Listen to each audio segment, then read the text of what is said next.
Anton! Anton! Ano ba? Paano kung laban ng gagamba? Patayan! Ganggang ang tawag dito sa gagamba. Ano?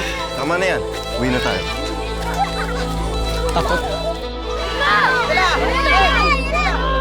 Nag-away lang naman pala eh.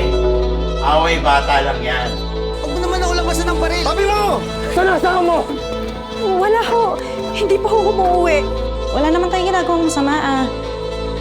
Kahit na, hindi mo alam yung ikaw ng bitukan ng mga yun. Pag ganyan ang asal nyo, pakensahan na lang tayo. Sa dati mo bang eskwelahan? Walang bully. Sabi ng mama ko, takot daw ang bully kapag yung naapi ay lumalaban na.